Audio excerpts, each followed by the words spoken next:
C'est bon. Bienvenue aux nouveaux abonnés sur notre chaîne Sceptico-Sceptique. Alors, pour celles et ceux qui nous rejoignent, je vous rappelle notre devise, notre leitmotiv tout au long de nos émissions. C'est celui-ci. Tout est faux avant d'être vrai. Alors, aujourd'hui, émission toute particulière car il s'agit de communication animale, dite intuitive. Eh oui. Alors, sans plus tarder, place à notre invité. Bonjour Madame Matran, ravi de vous recevoir. Enfin, Bonjour, monsieur O, et merci pour votre invitation. enfin, curieux d'échanger avec vous, on va dire, hein. Merci tout de même d'avoir accepté cette invitation sur Avec notre chaîne plaisir. Sceptico-Sceptique, évidemment, qui, je le rappelle, est l'unique canal de vérité, modestement, où tout est faux avant d'être vrai. Alors, bienvenue, bienvenue, et êtes-vous prête surtout pour ce jeu de ping-pong entre nous? Eh bien, je vais m'évertuer au mieux à répondre aux attentes de vos très chères auditrices et auditeurs, bien entendu, comme toujours. Mais- Merci beaucoup. Alors, rentrons dans le vif du sujet Bien finalement. entendu. Pouvez-vous nous dire, enfin, nous en dire un peu plus au sujet de votre communication animale intuitive?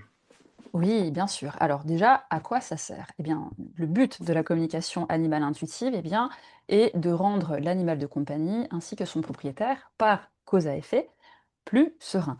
Alors, si on devait décrire le plus succinctement possible, eh bien, d'une part, il s'agit d'un travail de médiation entre, d'une part, l'animal de compagnie, bien souvent, et le propriétaire, qui permet d'avoir un éclairage donc, sur la situation. On va les retranscrire en toute bienveillance et neutralité les informations, quels sont les besoins donc, de cet animal, comment vit-il une situation particulière, par exemple lors de changement d'un cadre de vie, de séparation ou d'autres.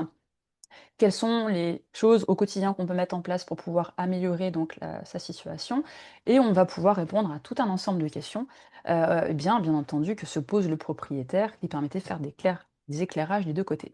D'autre part, comme un psychologue, eh bien, on va aller travailler sur l'aspect Hmm. émotionnel, d'accord? On va aller travailler sur les peurs profondes, sur les traumatismes. Donc tout ce travail de fond, comme un psychologue, pour tendre vers un mieux-être et vers un équilibre.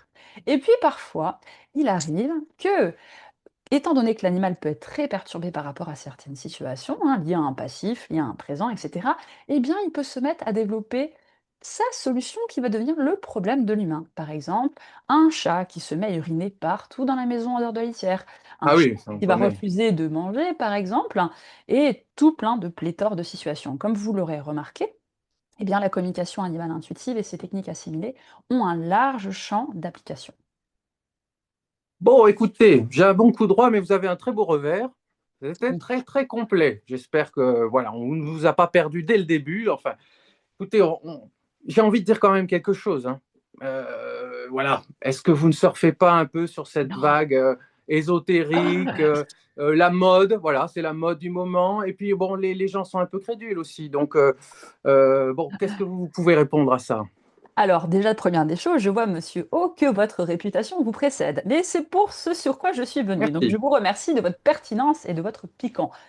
Alors, première des choses, j'ai envie de dire vague, hein. Alors, vague, hein. Ok, très bien. Alors, déjà, sur la première des choses à dire, en fait, c'est que en tant que tout bon professionnel, d'accord, eh bien, nous répondons à nous travaillons dans un cadre de valeurs bien particulier, à savoir l'éthique, la bienveillance, le respect et la neutralité.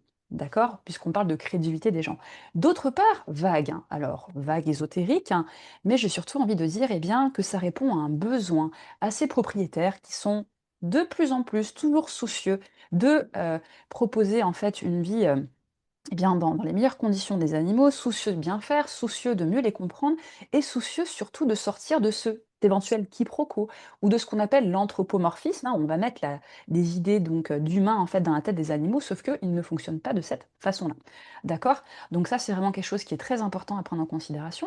D'autre part, j'ai envie de dire aussi, face à ce mot vague, ésotérisme et crédulité, qu'il y a des professionnels qui sont reconnus depuis une vingtaine d'années, donc à l'échelle mondiale, hein, tels que Leila Desmonté et Dr Anna Evans, pour ne pas les citer.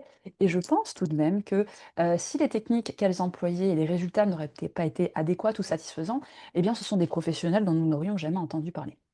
Autre élément, monsieur O, que je tiens à rajouter et qui est très important, il s'agit de comment dire? De techniques, hein, qui sont complémentaires au bien-être de l'animal, d'accord? À sa sérénité.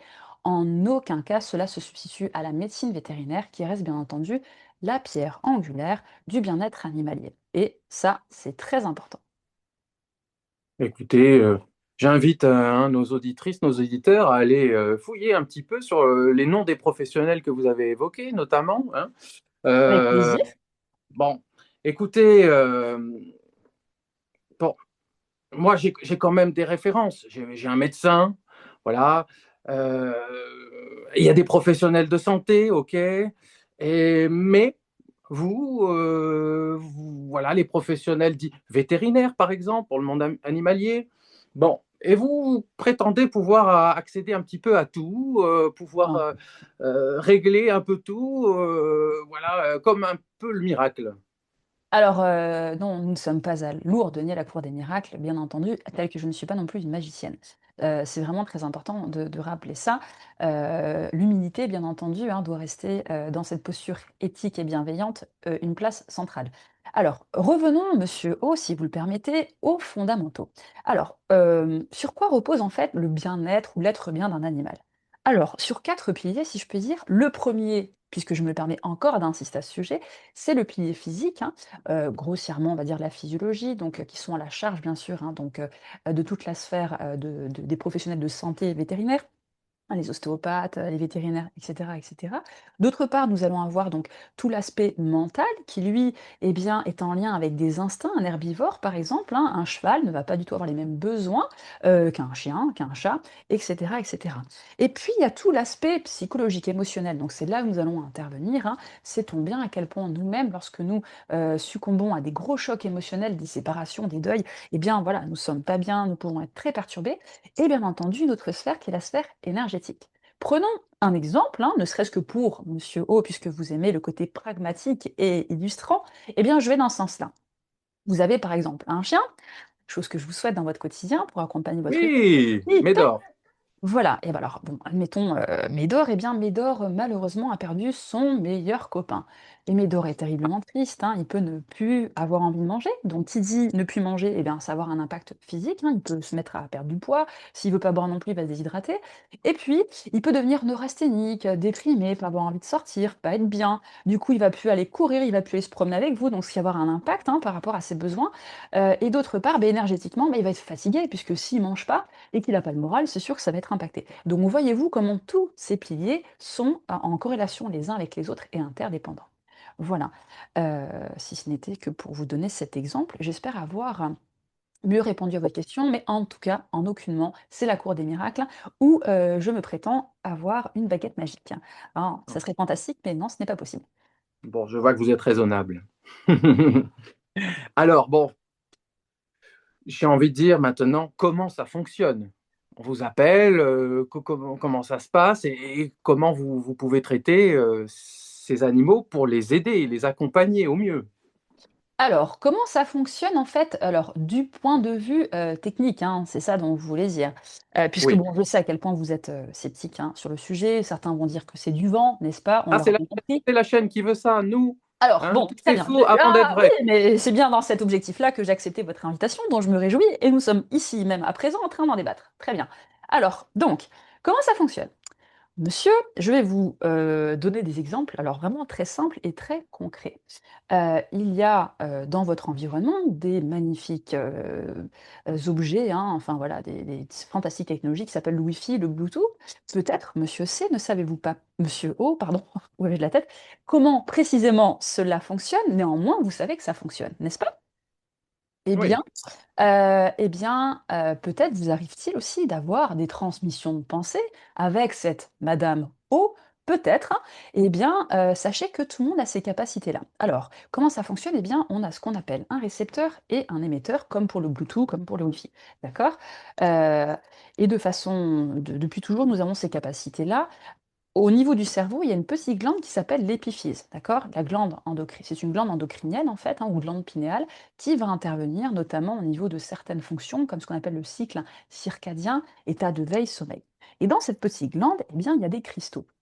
ces cristaux qui vont donc servir d'émetteurs et de récepteurs. C'est-à-dire que grâce à ça, eh bien, on va pouvoir en effet donc, rentrer en contact en fait, hein, c'est une communication énergétique, hein, si je puis dire, puisque l'énergie, c'est de l'information. On va aller se caler sur la fréquence puisque chaque être vivant émet une fréquence de l'énergie, donc de l'information. C'est comme si vous, monsieur O, d'ailleurs c'est votre cas, vous avez, en plus de ce talent de journaliste, vous émettez à titre personnel, en fait, une fréquence, comme une station de radio qui va les diffuser tout un tas d'informations sur votre situation actuelle, inconscient, conscient, et cetera. Et ben, c'est exactement comme ça que l'on travaille. Voilà, et donc on a accès à ces informations-là par ce biais-là.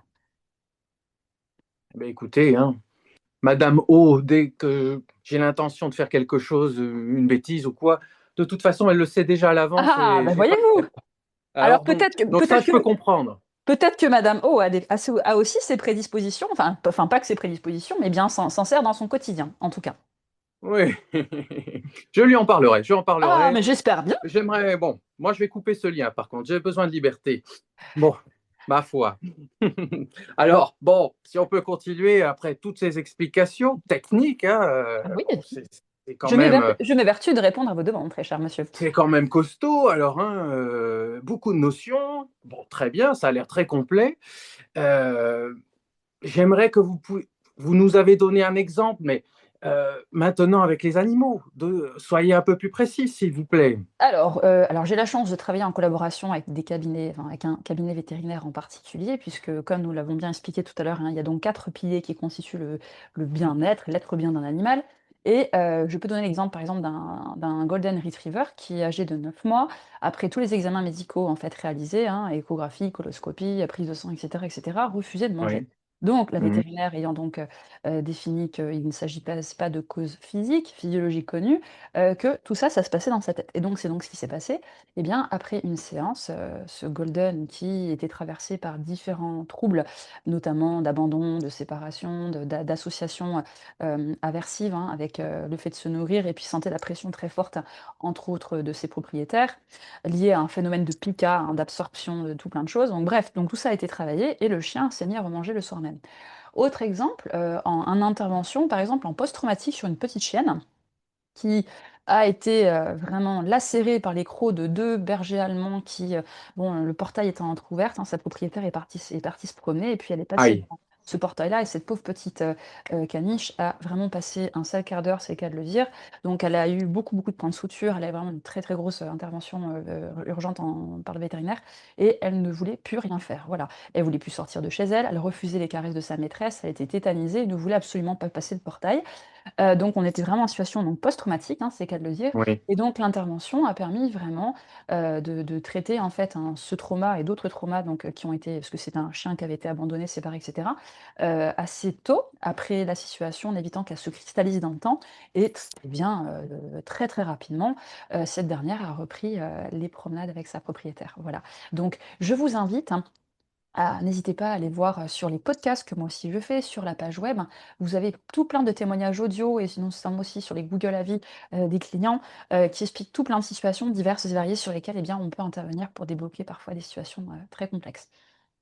Très bien, ben, j'invite tout le monde à aller sur vos réseaux, hein, tout sera notifié, hein, Bien sûr, dans notre merci. échange. Vous pourrez accéder à tous ces liens et pouvoir accéder à tout ce contenu. Très bien, très bien, très bien. Donc, vous confirmez néanmoins que vous pouvez être appelé par des vétérinaires qui ont besoin de vous pour aller un peu plus loin, pour aider l'animal. Alors, certains vétérinaires, en effet, sont ouverts à tout l'aspect, psycho-émotionnel, en fait, hein, donc des animaux, en voyant bien que malheureusement, parfois, malgré tout ce qu'ils ont essayé et la situation, n'a pas pu se débloquer. Donc oui, fort heureusement, de plus en plus de vétérinaires s'ouvrent à ça, et bien et mesurent les bénéfices pour l'animal et son Bon, propriétaire, bien entendu. d'accord, très bien.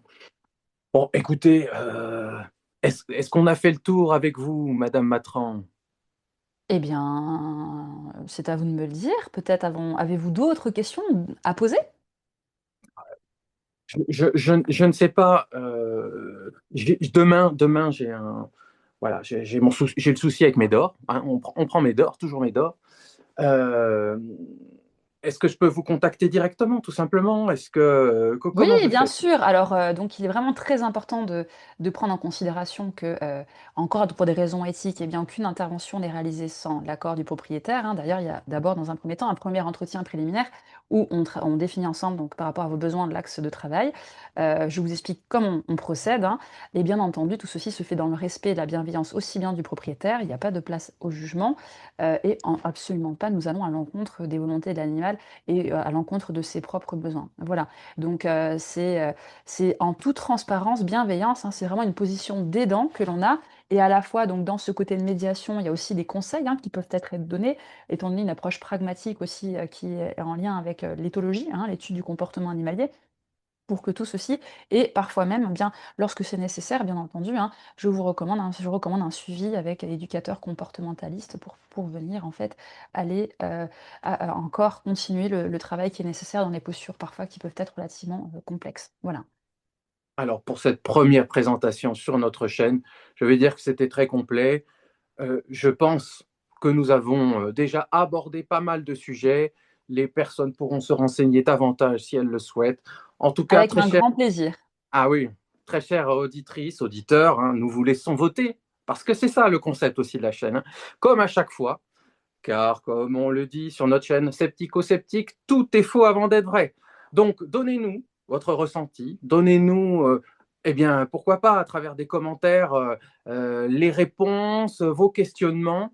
Partagez la vidéo, évidemment, aussi, hein, plus de visibilité, de commentaires. Enfin, on parle du sujet. C'est un sujet qui va certainement encore se développer, émerger tout au long de l'année. Et je tiens à vous remercier. Voilà, Bah, écoutez, madame. merci beaucoup pour, votre invitation et je me ferai un plaisir de répondre aux interrogations et si besoin d'accompagner en fait certaines ou certains de vos auditeurs par rapport aux problématiques concernant leur animal. Parfait. Quatre Alors, pattes, hein. interview un peu musclée. Je rappelle, Astrid Matran, CAI, communication animale intuitive. C'est ça? Pas d'erreur. Parfait. Eh bien, merci beaucoup et au plaisir. Un petit pouce d'encouragement comme à chaque fois. À tout bientôt. Et au revoir les amis. Au Prochaine revoir. émission, bientôt.